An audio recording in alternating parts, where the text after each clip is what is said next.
Good evening. Thank you all for joining our Career Wellbeing webinar series presented by Affinity Federal Credit Union.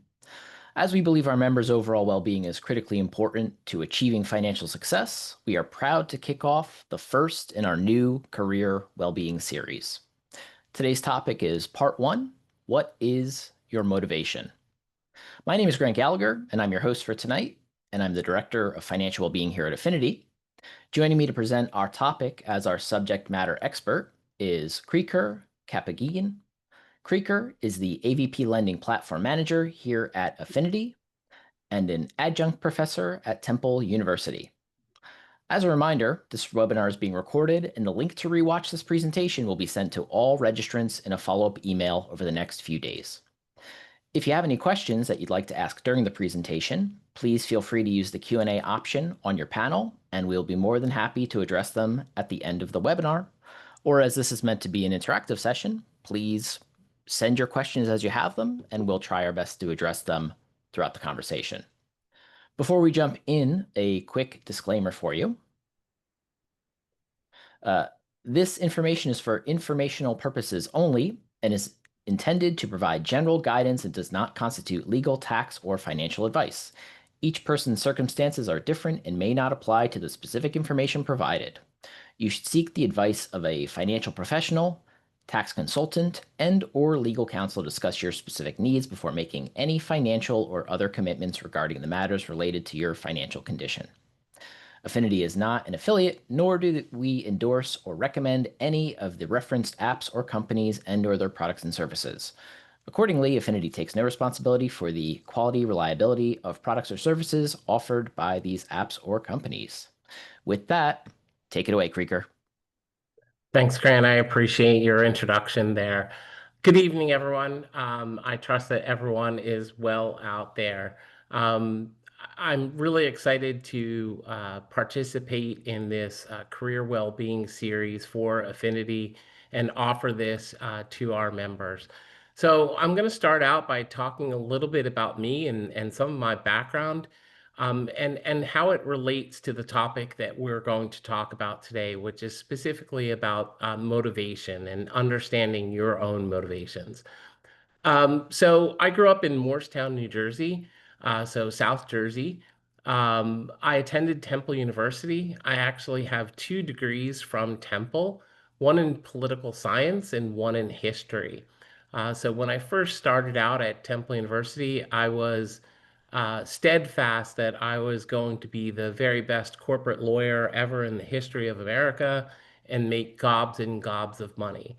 By the time I finished my 5th year, I had taken all history courses my final year, and I was pretty much done with school at that point. So, needless to say, I did not move on to law school at that point.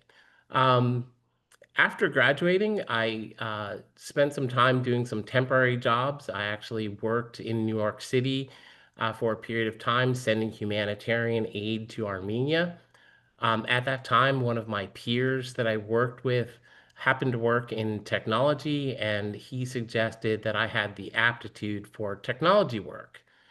So I returned home to Morristown, and on my own, I took some classes at the Dow Jones Company in Princeton, and I subsequently became a Microsoft certified systems engineer, so working in technology. For about 30 years now of my career, I've been in some form in technology. I started at Affinity in November of last year. Prior to that, I had been with TD Bank slash Commerce Bank for 24 years. Most of that time spent in information technology, supporting lending projects.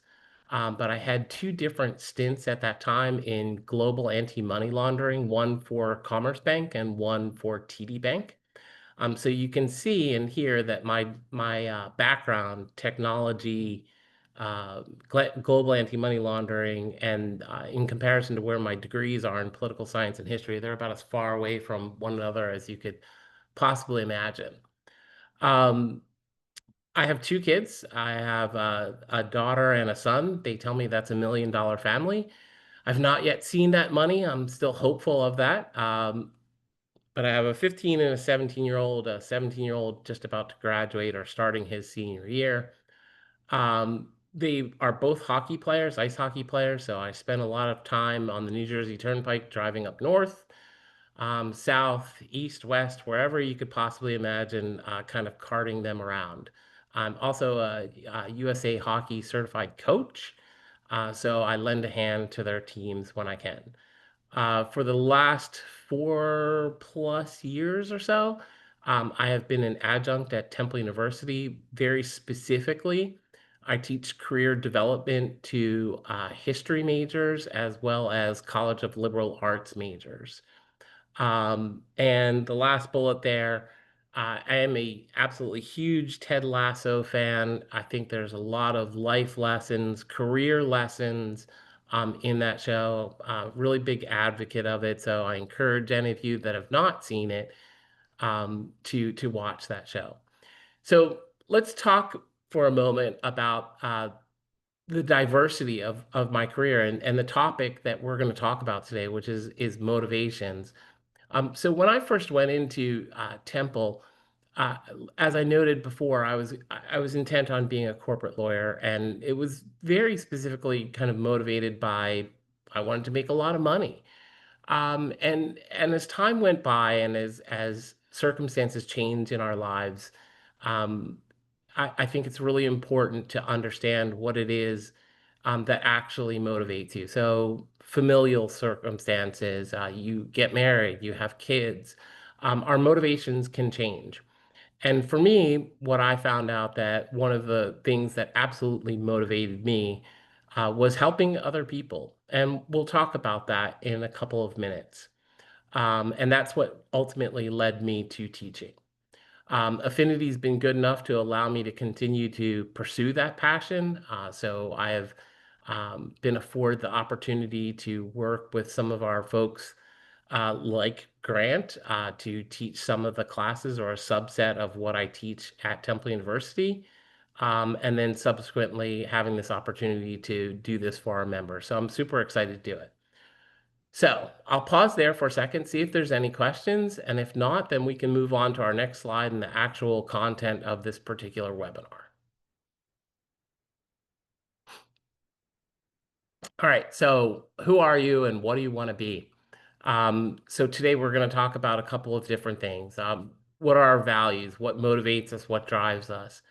Defining what is actually motivation, a couple of different types of motivation, types of motivators.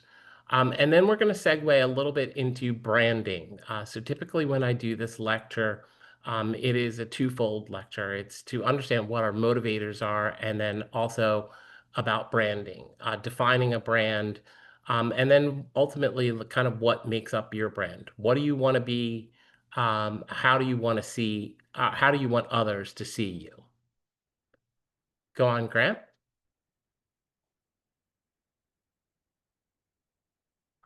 All right, defining motivation, really two definitions out there for motivation. The reason or reasons one has for acting or behaving in a particular way. And then the second one is motivations are the internal and external factors that contributes to a person's desire to stay committed or interested in a position, goal, or subject. So ultimately, what I'm going to ask all of you to do, and I ask my students to do all the time, is to really understand what it is um, that makes you want to stay in your current position or perhaps move on to something else. And they could be goals or a subject, whatever it might be. Next slide, Grant. Really two types of motivation, intrinsic motivation versus extrinsic. Intrinsic motivation. You are driven by your core values. Example, you're a volunteer. You derive pleasure from helping others. So very much what I found out about myself is that I am very intrinsically motivated. I am motivated by helping other people. That is a core value of mine. And when I really started to look inside of myself, probably in my late 30s, early 40s, I found out that that's something that ultimately makes me really happy. Extrinsic motivation, you're motivated by external factors. An example, promotion or money. It's really, really important here to note that there's no right or wrong answer. And we're going to talk about in a slide or so some things that actually motivate people. And there's no right or wrong answer. If you're motivated by money, that's great. If you are motivated by helping others, that's great. It boils down to what is kind of your personality type, and what ultimately kind of gets you going, gets you moving in the right direction. I'll pause there and see if there's any questions, and then we can move on. If not, Grant, you can move on.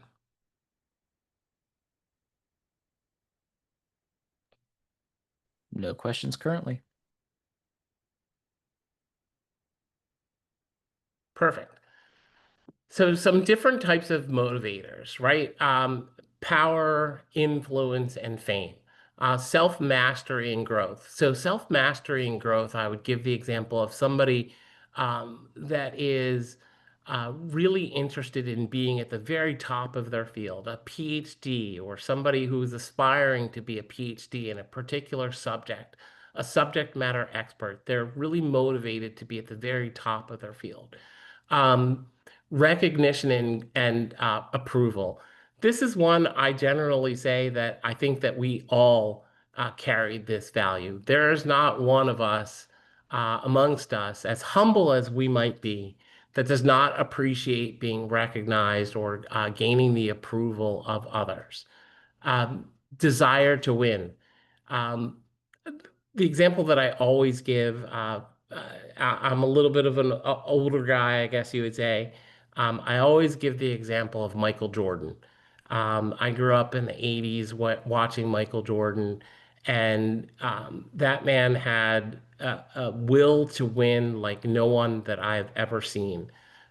Whether it was in practice or in a game, when he started playing golf, when he started playing baseball. He was just motivated by beating other people. Reaching out to others. For me, this is something that is one of my core values, something that makes me feel good, which is helping others and touching other souls. Rewards and money. Absolutely nothing wrong with this. If you are motivated by money, for instance, I mentioned I have a daughter. She's 15 years old. She is straight motivated by cash. So whatever it might be to incentivize her to do well in school or playing hockey, she is absolutely motivated by cash. And then finally, just having a passion for something, whatever that might be. And so, what I ask people to do vis-a-vis this particular lecture or this particular webinar is to really think about what it is that motivates you. What is it that makes you tick? What is it that makes you happy? And that might be very different from the actual career that you're in. And so, I'll give an example for many years when I was working at TD Bank, and especially um, in the last maybe say 8 or 10 years of my time there, um, I was in technology and then subsequently in global anti-money laundering. And I was happy with my work. I was doing very good work, but there was definitely something that was missing for me. I just ultimately wasn't particularly happy with what I was doing. A peer of mine at that time, the bank had decided to uh, start what they called an associate program where we brought in graduating college students into the bank and put them through a rotational program. And she asked for my assistance in recruiting these students. And one of the places I was actually able to recruit was at Temple. And so I instantly fell in love with assisting them. And for a couple of years, I was actually given charge of that program. as a adjunct or an add-on to my actual job in technology at that point. But I loved it. I loved working with the students. I loved recruiting them, mentoring them, teaching them. At the same time, Temple University had actually reached out to me a couple of different times and said, "Hey, can you come talk to our students here about your experience as a political science and history major, and talk to our College of Liberal Arts students about how you transitioned into technology, how you transitioned into global anti-money laundering." I happen to be a really big advocate that your degree, while it's important, it doesn't define you. And so I'll give an example. This semester, I'm teaching all history majors. And so they tend to very much limit themselves into what they think that they can do. They think that they can only be teachers or only be researchers. And I try and encourage them to think way beyond that, that they can do anything. They can work in technology if they want to. But ultimately, to think about what it is that motivates them. So sometimes our motivations and what we're doing can be a mismatch. So I'll give, for instance, I have students who are very much interested in being, um, corporate lawyers. I've heard that several times this semester. They're interested in being corporate lawyers. But their personality type might say that uh, uh, they lean towards helping others, and teaching or something like that. So I think what they'll ultimately find is that their career or what they've chosen as their career could be a mismatch with what their actual personality says about them. Again, there's really no right or wrong answer to this, but what I'm asking you to do via this webinar is to think about what it is that motivates you, because I think that will help you to direct your career in a place that will ultimately make you happy. Once I started volunteering for Temple, they'd bring me back a couple of times a semester. I was doing the work at TD, recruiting students. And ultimately, Temple had an opportunity for me to teach a class entirely on my own. And they asked me to do it where I was teaching career development to history majors. I've done that for the last 4 years, and it absolutely is one of the more rewarding things that I've ever done in my career. It keeps me whole.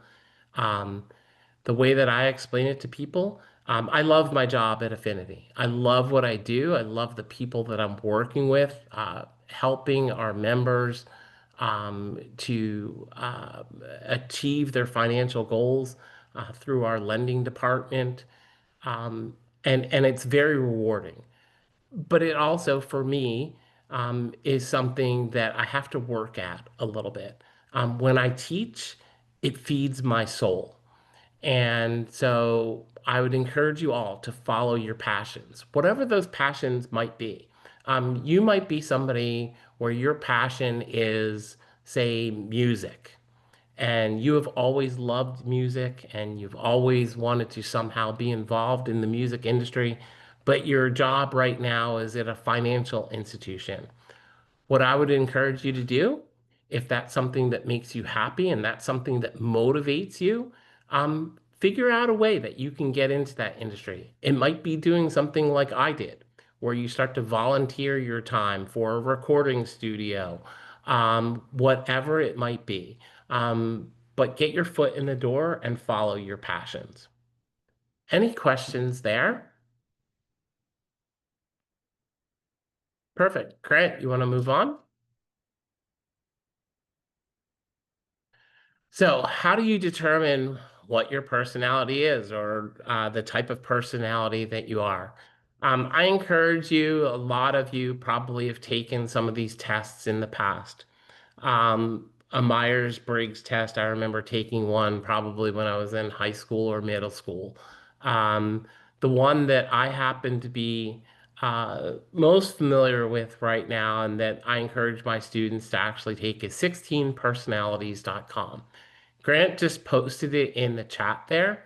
I encourage you to go out there and to take the test. It takes usually about 10 to 15 minutes.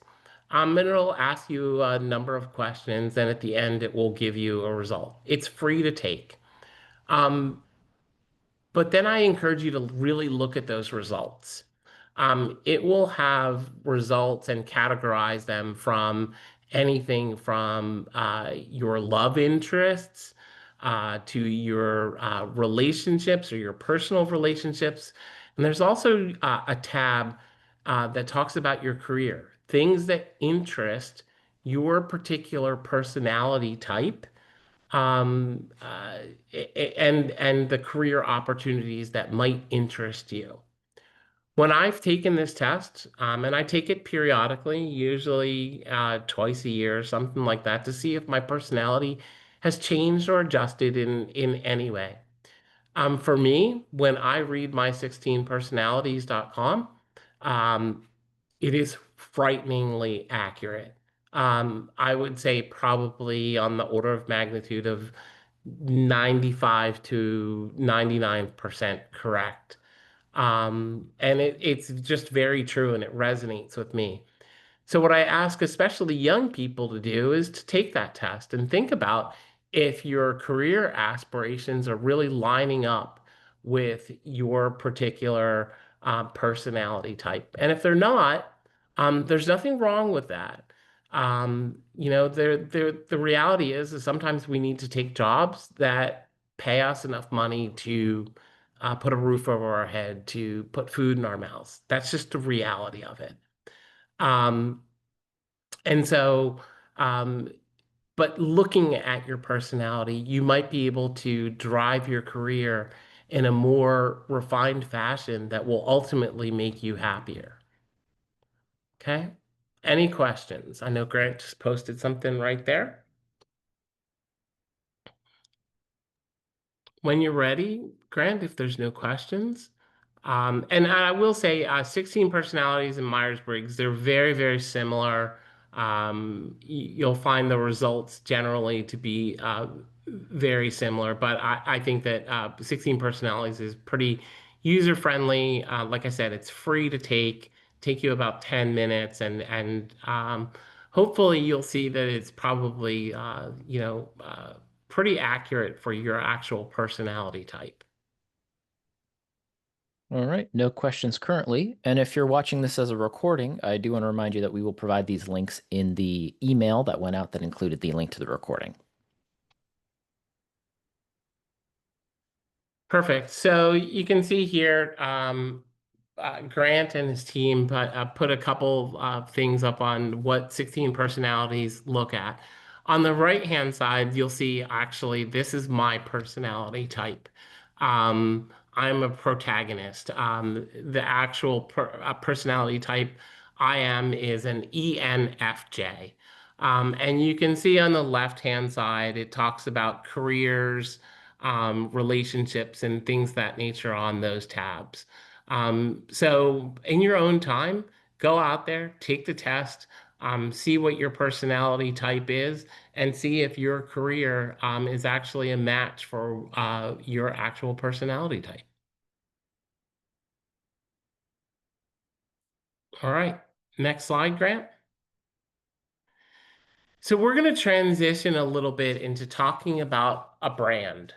And usually in a live audience, I'll ask my students this question: do people have brands? And, some people raise their hand and they'll say no. Some people will say yes. But I ask them to really think about it. So, what is a brand? Defining a brand. A brand is an intangible marketing or business concept that helps people to identify a company, product, or individual. You see three logos up there. Mercedes represents luxury. Facebook represents a social media enterprise that allows people to communicate with one another. And Starbucks, their brand is premium coffee. And so, why is this important? I will advocate to you that brands are indeed really important for people. And I want you each to think about the brand that you portray in your particular organization. How are you seen? And so I like to share this little vignette, a little bit of an experience that I had when I first went to Commerce Bank, probably a little more than 25 years ago. Um, I had a brand problem, and my brand problem was actually me. Um, I was respected amongst my peers for the job that I was doing, but not how I was doing it. I turned people off. Um, and so we happened to have a program there at the bank for what we'll call young leaders, which I fit into that category at that time. And so I had a 360-degree review done of me by my peers. And so basically, they were asked a bunch of questions about me. Tell us about working with Crecor. What's the good? What's the bad? Do you like working with him? How do you find his personality? Whatever. Um, so some of the good things that I heard, he's really smart. He's really bright. He's very personable. He's very funny, et cetera, et cetera, et cetera. But some of the things that I heard made me actually look in the mirror at myself. He's difficult to work with. He always thinks he's right. Um, he raises his eyebrows during a meeting. Um, he interrupts people, et cetera, et cetera, et cetera. And so there was this list of things that were terribly uncomfortable for me to hear as a person. Um, you never want to hear your peers say those things about you. And so I had, quite frankly, a brand problem. I did not want my peers to see me in those ways. And I think it was a really important self assessment time for me in my life and in my career. And so I sought to change that by doing a number of different things to regain the trust and or respect of my peers. And so I'm happy to say that over my time at Commerce and TD and subsequently, I think at Affinity, that I have made those changes in my personality and I have made an impact with my brand and how I want to be seen by people. Grant, I'll ask if there's any questions there, but then also ask you to move to the next slide. No questions currently, so I will move to the next slide. Perfect. So branding and rebranding. Um, just a couple questions. How do you want to be seen? How do you want to be heard? How do you want to be perceived and or received by other people? For me, I just gave you a little bit of a story about rebranding myself. It is going to take time and persistence for you to rebrand yourself, um, if that is something that is necessary. Um, I talk to the students when I go into my class at Temple. I'm very, very intentional about how I present myself to the students. So when I go into my class, I'm not in a suit and a tie and the blazer with the elbow patches. That's not how I dress. In fact, quite the opposite. I go into my class with a hat, a hoodie, and usually some type of sweatpants. And so I ask my students, what is my brand? What am I trying to portray to you? And so it usually takes them a moment or two, but they figure it out. So the way that I dress is very much a part of my particular brand, especially with the students. Um, they see me as very approachable. I am one of them. And if any of you has been in a college class recently or a college campus, um, they're pretty much wearing pajamas to class on a daily basis. Um, but they find me to be very approachable because of how I dress. And being approachable is how I want to be perceived.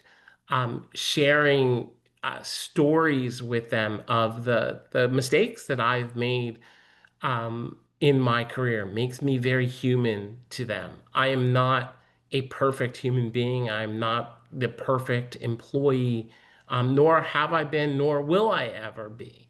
That we're always going to make mistakes, but as long as we're moving towards being, better, um, that's kind of the message and the lesson that I try and teach them.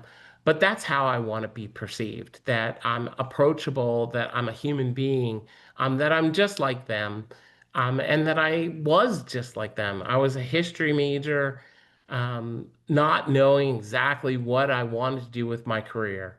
And you know what? If you're one of those people, if you're someone on the webinar listening right now, and you're one of those 20 somethings and you've just graduated, 30 somethings, it doesn't really matter, and you're not really sure what it is that you want to do, I'm here to tell you that's okay. There is absolutely nothing wrong with that.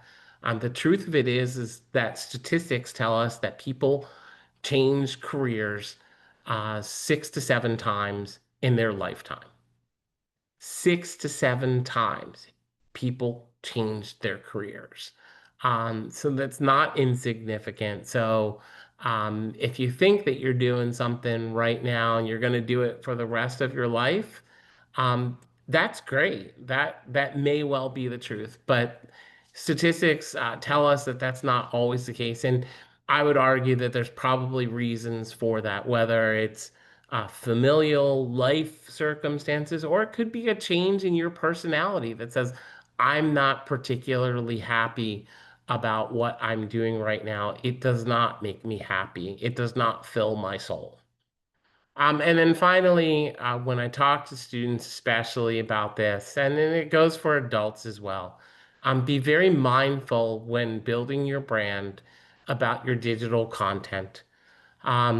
Digital content is mostly permanent, and it can damage your reputation. There are employers out there who monitor social media, and you don't want to put yourself in a position where you're jeopardizing your job and or your career. Okay, I'll pause there for a second, see if there's any questions. All right, we have a couple of questions here from the audience for you, Creeker. The Sure. first one is, in a corporate setting, how do you build a brand while maintaining authenticity? Yeah, that's a really good question. I think that's an excellent question. So I think it's really important to be yourself. Um, in a corporate environment, there's certainly some like expectations as to how you should act for sure. Um, what I would tell you is that is that being someone other than who you are is ultimately not going to make you particularly happy. You're going to feel like you're living almost like a dual life. And so I would say be who you are, be true to yourself. And I think here's the really, really important thing that I would say is that when building your career, and this will actually come up in subsequent talks that we have about career, um, finding an organization, a company that you work for, um, it's really important for you to find one that is a cultural fit for you. That is not always going to be the case with every employer, especially with young people. one of the things I talk to them often about is when you're going through an interview, I ask them this question, uh, who owns the power in an interview? And often, probably 80 to 90% of students will raise their hand and they'll say, the employer. The employer is making the decision whether or not you get the job. And I refute that. I tell them that it is 50-50, that you are interviewing them as well. So ask yourself in that corporate environment, are you allowed to be yourself? Are you allowed to express your opinions, or are they stifled? Um, and the other thing that I would say in regards to that, and it kind of ties into this a little bit, is who you work for is more important than what you are doing, because the right manager will propel you forward. The wrong one will hold you back.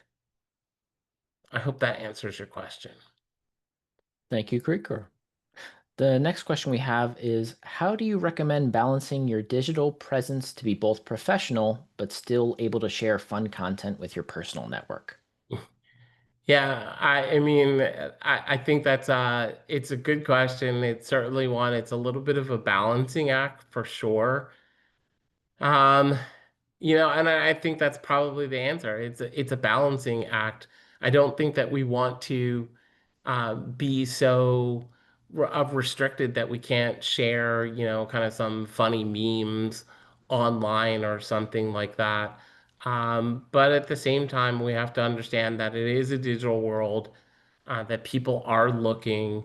And we've seen in the recent past, the guy at the Coldplay concert, right? Like how quickly something like that spreads, and it can just become really, really messy.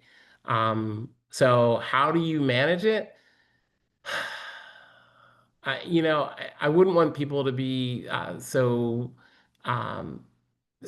so to the point where you're thinking like, what will my employer think of this? And I think if you ask yourself that question, you probably shouldn't post it. So hopefully that's a good enough answer for you. You know, I it's a difficult spot. I feel for this generation, in a sense, because this is not how I grew up. When in college, I did some silly things, but there just was not this type of social media or people running around with phones that have cameras. So you just certainly have to be really, really careful.